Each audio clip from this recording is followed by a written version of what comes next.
And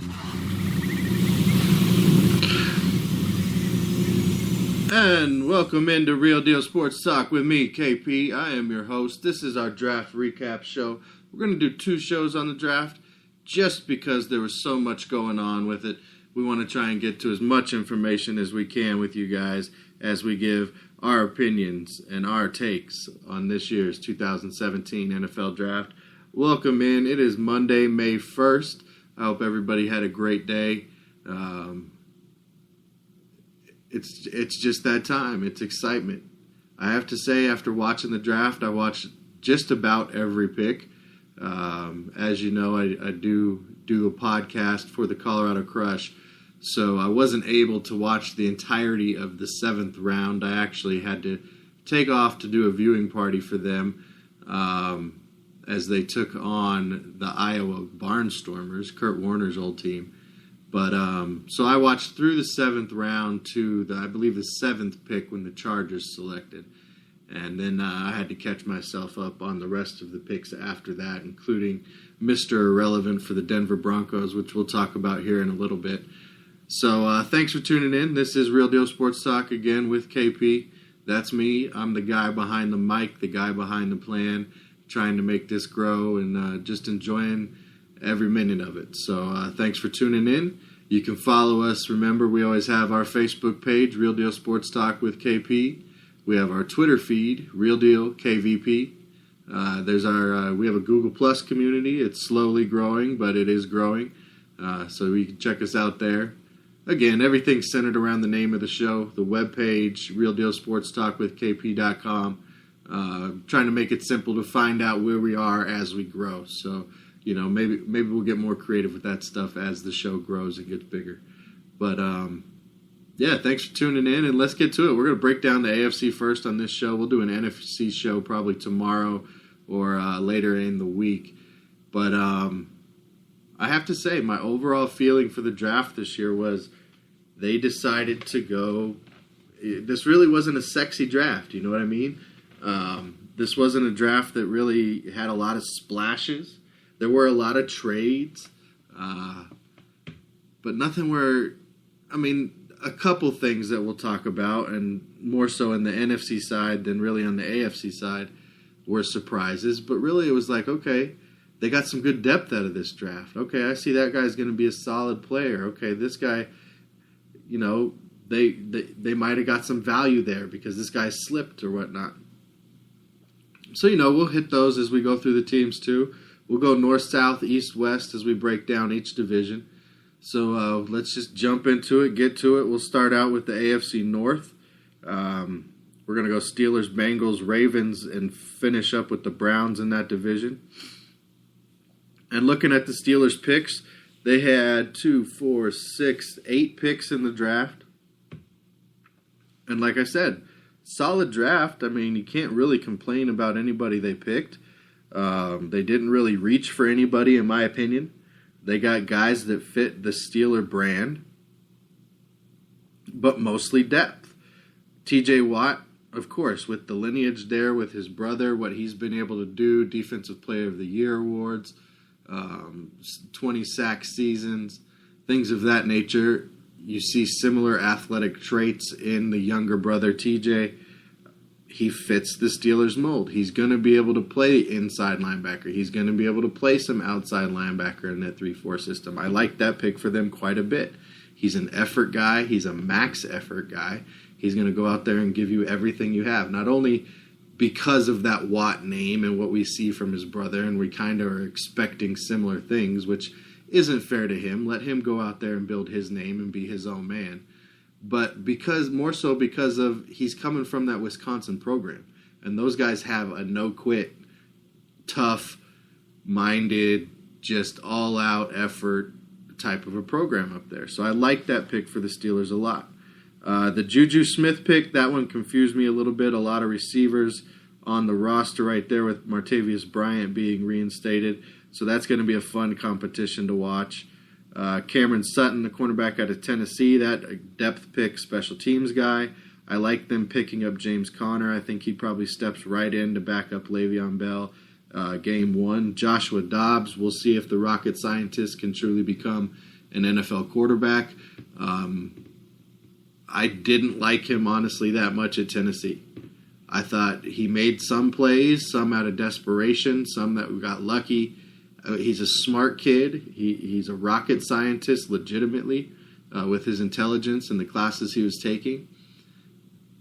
But there's some development that needs to happen there. And now, hey, you got Roethlisberger. Maybe you got some time for this kid to develop. Maybe he learns fast because of that intelligence level. And this Roethlisberger retirement talk, if it happens in the next season or two, this highly intelligent quarterback can step in and do something. Then they kind of just rounded out with some, depth players in rounds 5 through 7. So again, nothing splashy there, nothing too sexy, depending on how you look at it. Moving on to the Bengals, they had quite a few picks, 2, 4, 6, 8, 10, 11 picks they made in this year's draft. They started out with John Ross, who just a few days before the draft had mentioned he'd really like to play for Marvin Lewis. So that could have been, tipping a nod there with that information. Then they come back in round 2, and they pick up running back, controversial, Joe Mixon, who, I think he has the potential to be a quality NFL running back. I don't know if he can be the guy. I don't know if there's a running back at all who can be the guy anymore. But you throw him in that stable with Giovanni Bernard and Jeremy Hill, you got something going. Because almost inevitably, one of those guys gets hurt every season for a stretch of games. Now you got a third guy you can dump in there, and you're not going to miss anything in your ground attack. So, like that one right there. Jordan Willis, the defensive end from Kansas State, led the Big 12 in sacks. That's a good pickup for them, as some of their defensive ends are getting, a little longer in tooth. But now you have a rotational person, backup. Carl Lawson, rotational player, backup. They go back-to-back defensive ends in round 3 and 4. And then you look at Ryan Glasgow. His brother plays in Detroit. He's going to be a nice little player for them. He's a max effort guy. Like that pickup. And then you just got some special teams guys, some backup guys, and some guys that honestly might not make the final cut in their final few picks. Going on to the Ravens, I think the Ravens kind of had a solid Ozzie Newsome draft. Not splashy once again, but guys that are going to be solid players, guys that are going to step in and be able to fill holes when guys get injured. The pick of Marlon Humphrey, Bobby Humphrey's son, the cornerback out of Alabama, I like that pick. Is he the most splashy corner? No, but he's probably one of the most consistent physical corners that was available, and they got him in round 1. The linebacker out of Houston, who has a lot of upside, who can come in and play some special teams again at first, and eventually probably take over as a starting role on either the weak or the Sam side. The defensive end out of Michigan, they picked up Chris Wormley. I mean, it's a pretty solid draft. We're still in round 3, picking up the linebacker Tim Williams. The guard out of San Diego State, Saragusa, no relation. The project tackle, Jermaine Elemunor. Sorry, I'm butchering your name, man. It's a solid draft. Even Chuck Clark, the safety out of Virginia Tech. Special teams guy initially. And again, I'm going to continue to use that term because that's where a lot of these guys are going to start. They're going to be special teams, rotational, depth guys. Now, the Browns, they had a great draft, not just because of the players they picked up, but because of the picks they picked up and some of the trades they made to do that. They kind of forced other teams' hands with what they did, and you started to see even some other teams like the Broncos make similar trades for picks and assets the way the Browns have started to do it. So they're affecting more than just their team right now, and everybody should take notice of what they're doing. You run through their picks. Myles Garrett, arguably the best player in their draft. Jabril Peppers, the safety, get him in the first round. They trade back into the first round, get David Njoku, the tight end, who a lot of people thought would be gone in the teens. Round 2, they're able to pick up DeShone Kizer. A lot of people just a few months ago had him going in the top 10, so that's another value pick right there. They're getting younger, they're building talent, they're building assets, just like they did with all the draft picks they collected. They're building assets. They're having themselves options. They're no longer that franchise that's just a lowly place to go. Now you see all this young talent. Veterans are going to go, okay, let's see what they do there. Maybe I'm going to go there in free agency, try and jump on some of that young talent. I'm not going to have to do as much, and I can still maybe get a ring. You have to see. Then they went speed tackle with Larry Ogunjobi. Howard Wilson, the cornerback out of Houston, max effort guy, going to be a special teams contributor for sure. Roderick Johnson, the tackle out of Florida State, he's going to definitely be probably your second tackle or your rotational guy early in the season. They drafted a kicker. Why not? All the picks you have. And I'm not sure where Matt Days went to school. I don't have that written down, their last pick. But, again, solid draft for the Browns. And again, I'll say it again and again and again. This is a team that's going to affect the entire NFL with the way they do business.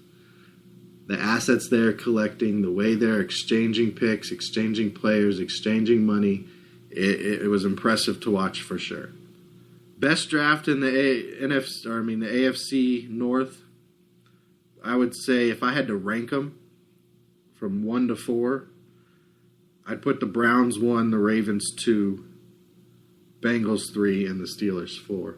If I graded them, I'd give them all a grade of a B or above. Browns, I would give an A because of the assets they picked up for next year's draft with the extra first-round pick they have so far and the 2 extra second-round picks they have.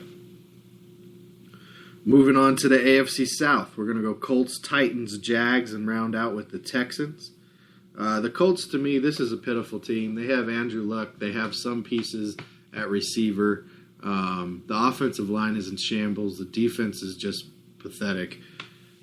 And, hey, they went out and they got themselves a ball hawk first pick. Let's address that defense. They pick up Malik Hooker. He had 7 picks, as you all know, last year. And the Colts team had 8. He's not much of a tackler.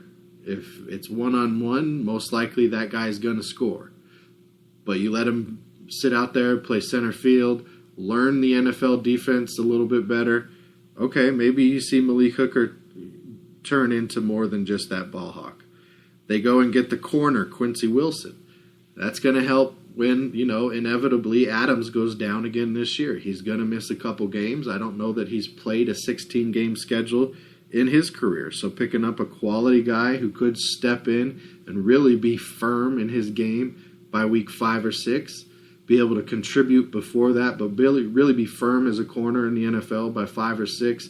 And obviously he's still going to have more to learn, but with his athletic ability, he's going to be able to be firm in his play and confident in what he's doing, I think.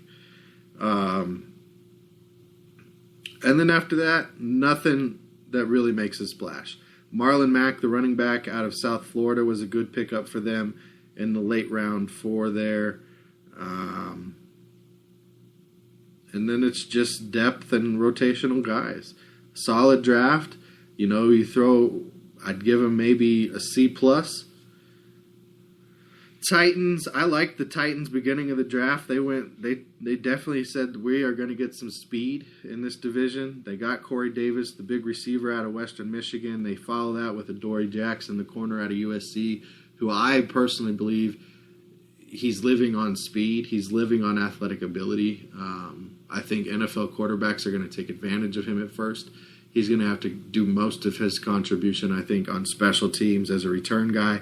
And who knows, maybe they do throw him in on offense. I personally wouldn't. Yes, he's an athletic guy, but he's not the next coming of Deion Sanders. He's not that two-way, I have the talent to do both. He's living on speed, and they're going to need him to do that at first.